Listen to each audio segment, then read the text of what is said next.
अहो, मुलांमध्ये प्रेमाने वागलं पाहिजे, असं काय करता तुम्ही? तर तर ते अतिशय प्रेमाने वागत असत आणि समजवायचे की उद्या ये हा बाळ, आला नाहीस का? मग घरी यायचे, बघायला यायचे. आणि मग मला असं झालं की खूप पाऊस पडला, वडील वेळेवर आले नाहीत. मी डोंबिवलीला राहायचो तेव्हा. तर वडील आले नाहीत वेळेवर, तर संघाचे 2 स्वयंसेवक घरी पाठवून द्यायचे मला, माझ्यावर गप्पा मारायला वगैरे. या लेवलला असं उत्तम पारिवारिक हे चाललेलं सगळं. अशामध्ये माझं वाचन वाढलं आणि मी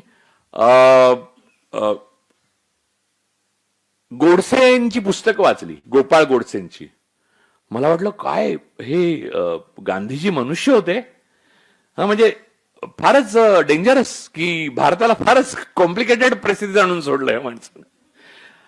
माझी जन्मठेप पण वाचलं. लोकांचा असा समज आहे की मी बालपणापासून जन्माला आलो त्या क्षणी सावरकर विरोधी बोलायला लागलो, बोबडा बोबडा. असं काही नाहीये. हा एक भ्रम आहे. माझी एव्होल्युशनची प्रोसेस आहे आणि ती भारतीय समाजामध्ये एका विशिष्ट वर्गामध्ये जन्माला आल्यावर अटळ आहे असं मला वाटतं. तर ह्यातच धर्मकारण लपलेलं आहे, हे लक्षात घ्या.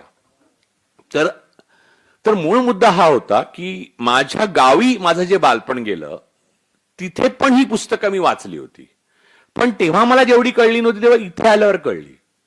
आणि मग माझा एक स्वभाव आहे की हे पुस्तक वाचलं की त्याच्या विरोधातलं पुस्तक वाचायचं.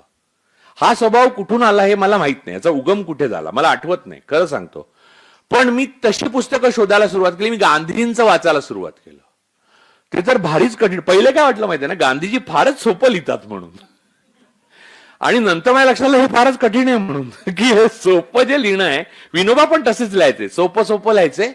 साने गुरुजी लिहायचे. साने गुरुजी तर म्हणजे मराठीतले सर्वात असाधारण लेखक नाव घ्यायचं तर मी साने गुरुजींचं नाव घेईन.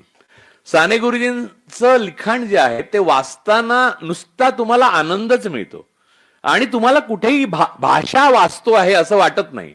ज्या पुस्तकाला कुठची भाषा वाचतो आहे न कळता तुम्ही रममाण होता ना, ते पुस्तक सुंदर. तसं गांधीजी लिहायचे. गांधीजींचं मी सगळ्या भाषांमध्ये हिंदी, गुजराती, मराठी, इंग्रजी सगळं वाचलेलं आहे, बऱ्याच भाषात. त्यांचं कुठच्याच भाषेमध्ये कॉम्प्लिकेटेड गोष्टी नव्हत्या.